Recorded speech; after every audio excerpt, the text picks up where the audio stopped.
ସାଙ୍ଗମାନେ, ଯଦି ଆପଣଙ୍କ ପାଖରେ କୌଣସି କାର୍ଯ୍ୟ ବା ବାଣିଜ୍ୟ କରିବାର ଚିନ୍ତାଧାରା ଅଛି ଆଉ ଆପଣଙ୍କ ପାଖରେ ପଇସା ନାହିଁ, ତ କେମିତି ସେହି କାର୍ଯ୍ୟକୁ ବା ବାଣିଜ୍ୟକୁ ଆଗକୁ ନେବେ ବା ଆଗକୁ ବିଜନେସ୍ କରିବାକୁ ଚାହିଁବେ, ତ ଏହା ପୂର୍ବରୁ ଆପଣଙ୍କ ପାଖରେ ଟଙ୍କା ହିଁ ନାହିଁ, ତ ମୁଁ ଆପଣଙ୍କୁ ଏହି ଭିଡ଼ିଓରେ ଏପରି କିଛି 3ଟି ନିୟମ କହିବାକୁ ଯାଉଛି, ଯାହାକି ଟଙ୍କା ବିନା ଏକ ବ୍ୟବସାୟ ଆରମ୍ଭ କରିବା। ତ ତାହା କେମିତି କରିବା, ଚାଲନ୍ତୁ ଏହି ଭିଡ଼ିଓ ମାଧ୍ୟମରେ ଜାଣିନେବା। ଆଉ ଏହି ନିୟମଗୁଡ଼ିକ ଆପଣଙ୍କର ମାନସିକତାକୁ ବହୁତ ସ୍ତମ୍ଭୀଭୂତ କରିପାରିବ। ଚାଣକ୍ୟଙ୍କ ସମୟରେ ଟଙ୍କା ଅପେକ୍ଷା ଜ୍ଞାନ ଏବଂ ରଣନୀତିକୁ ଅଧିକ ଗୁରୁତ୍ୱ ଦିଆଯାଉଥିଲା। ଆଉ ଏହି ସମୟରେ କେବଳ ଟଙ୍କାକୁ ହିଁ ଗୁରୁତ୍ୱ ଦିଆଯାଉଅଛି। ତେଣୁ ଟଙ୍କା ବିନା କୌଣସି କାମ କରିବା ମଧ୍ୟ ଅସମ୍ଭବ ହୋଇପଡ଼ୁଛି। ଏବଂ ଚାଣକ୍ୟ ମଧ୍ୟ ଜାଣିଥିଲେ ଯେ ପ୍ରକୃତ ଶକ୍ତି ଟଙ୍କାରେ ନୁହେଁ, ବରଂ ବୁଦ୍ଧିମତ୍ତାରେ ହିଁ ଅଛି। ତେଣୁ ସେ କେବେ ମଧ୍ୟ ଟଙ୍କାକୁ ବ୍ୟବହାର କରୁନଥିଲେ। କେବଳ ନିଜର ବୁଦ୍ଧି ଦ୍ୱାରା ହିଁ ସେ ସବୁକିଛି କରିପାରୁଥିଲେ। ତ ସାଙ୍ଗମାନେ, ମୁଁ ଗୋଟିଏ କଥା କହୁଛି ଯେ କେବଳ ଟଙ୍କା ବିନା ହିଁ ବଞ୍ଚିବା ଅସମ୍ଭବ ହୋଇପଡ଼େ ଆଜିକା ଦୁନିଆରେ।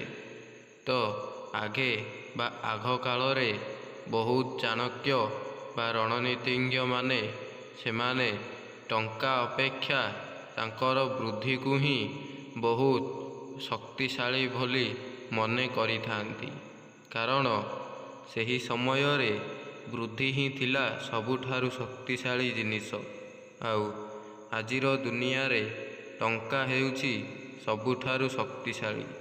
ତେଣୁ ଦୁନିଆ ବଦଳିବା ସଙ୍ଗେ ସଙ୍ଗେ ଟଙ୍କା ମଧ୍ୟ ବଦଳିବାକୁ ଲାଗୁଛି।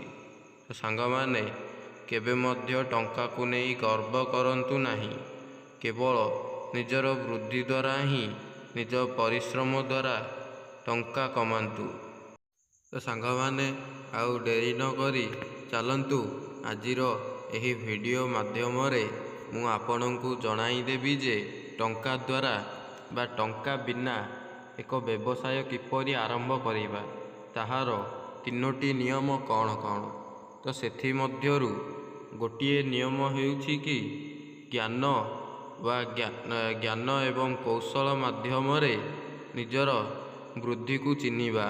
ଆଉ ଚାଣକ୍ୟ ମଧ୍ୟ କହିଥିଲେ ଯେ ଜ୍ଞାନ ହିଁ ସର୍ବୋତ୍ତମ ଶକ୍ତିଶାଳୀ ଜିନିଷ।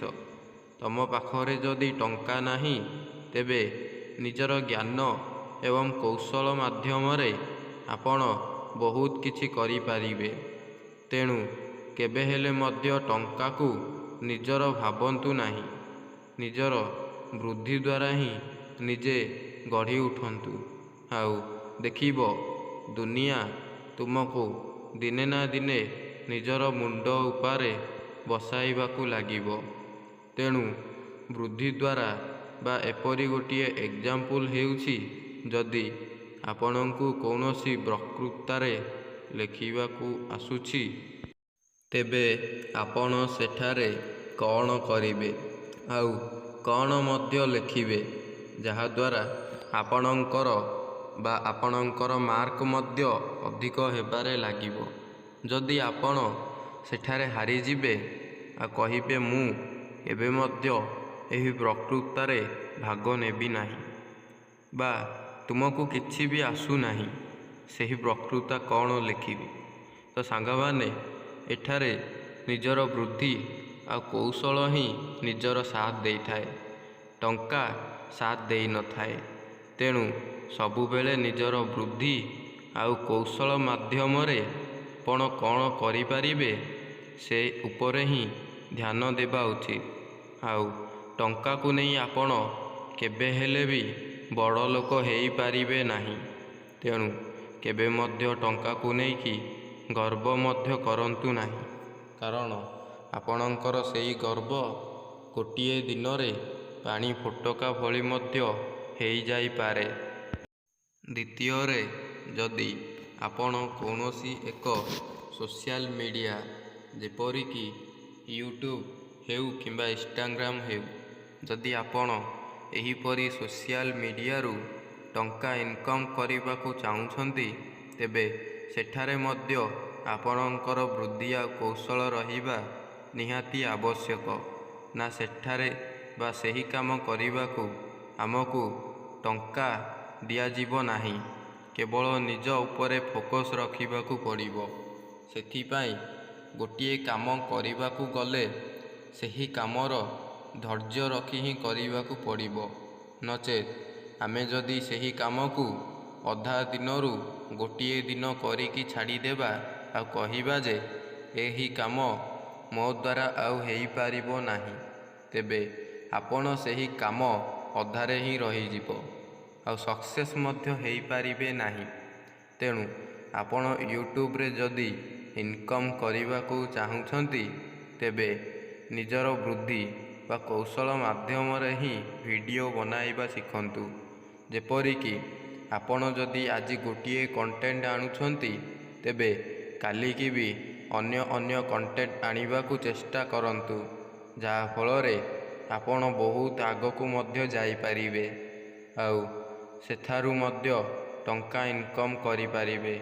ତେଣୁ ସାଙ୍ଗମାନେ, ଗୋଟିଏ କଥା କହିବି, ଆପଣଙ୍କ ପାଖରେ ଯଦି ଧୈର୍ଯ୍ୟ ଆଉ ସମୟକୁ ଅପେକ୍ଷା ନାହିଁ, ତେବେ ଆପଣ ଯେତେ ବଡ଼ କାମକୁ ଯାଆନ୍ତୁ ନା କାହିଁକି, ସେହି କାମରେ କେବେ ମଧ୍ୟ ସକ୍ସେସ୍ ହୋଇପାରିବେ ନାହିଁ।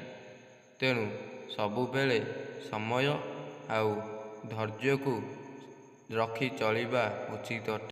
ତୃତୀୟରେ, ଯଦି ଆପଣ କୌଣସି ପନିପରିବା ଚାଷ କରି ସେଥିରୁ ଟଙ୍କା ଉତ୍ପାଦନ କରିବାକୁ ଚାହାନ୍ତି, ତେବେ ଆପଣଙ୍କୁ ସେଥିରେ ବହୁତ ପରିଶ୍ରମ ମଧ୍ୟ କରିବାକୁ ପଡ଼ିବ। ଏପରିକି ନୁହେଁ ଆପଣ ବାସ୍ ଗୋଟିଏ ଦିନ ହିଁ ସେହି କାମକୁ ସାରିଦେବେ। ତ ସେହି ଚାଷ କରିବାକୁ ହେଲେ ଆପଣଙ୍କୁ ବହୁତ ପରିଶ୍ରମ କରିବାକୁ ପଡ଼ିବ ଆଉ ଆପଣ ସେହି ପନିପରିବାକୁ ଆଣି ସେଠାରେ କିଛି ଲାଭ ରଖି ମଧ୍ୟ ବିକିବାକୁ ପଡ଼ିବ। ତ ଆପଣ ଯେତିକି ଦରରେ ଆଣିଥିବେ ସେତିକି ଦରରେ ଯଦି ବିକିଦେବେ, ତେବେ ଆପଣଙ୍କୁ କୌଣସି ମଧ୍ୟ ଲାଭ ରହିବ ନାହିଁ। ତେଣୁ ସବୁବେଳେ ମନେ ରଖନ୍ତୁ, ଆପଣ ଯେକୌଣସି ମଧ୍ୟ କାମ କରିବାକୁ ଯାଉଛନ୍ତି ନା, ସେଠାରେ କିଛି ନା କିଛି ଲାଭ ରହିବା ନିହାତି ଆବଶ୍ୟକ ଅଟେ। ନଚେତ୍ ଆଜିକା ଦୁନିଆରେ ଚଳିବାଟା ବହୁତ ଅସମ୍ଭବ ହୋଇପଡ଼ିଥାଏ।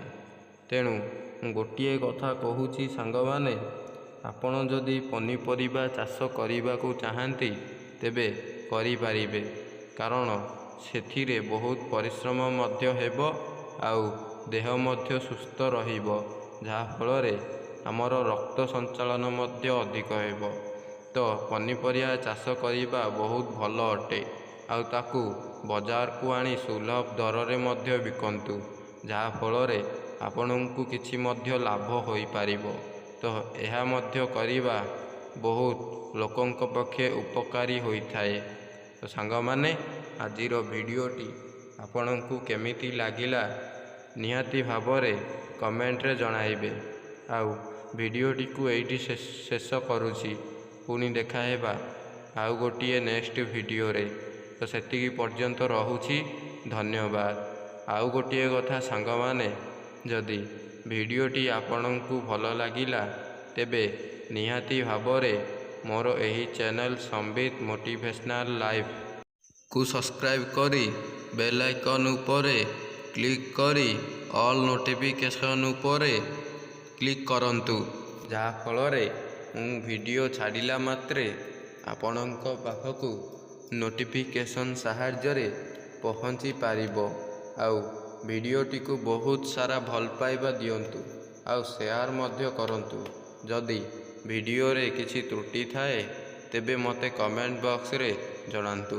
ତ ମୁଁ ଟ୍ରାଏ କରିବି ଏପରି ଆଉ କିଛି ଭିଡ଼ିଓ ଆଣିବି, ଯାହାଫଳରେ ଆପଣଙ୍କୁ ବହୁତ ସକ୍ଷମ କରିବାକୁ ଲାଗିବ।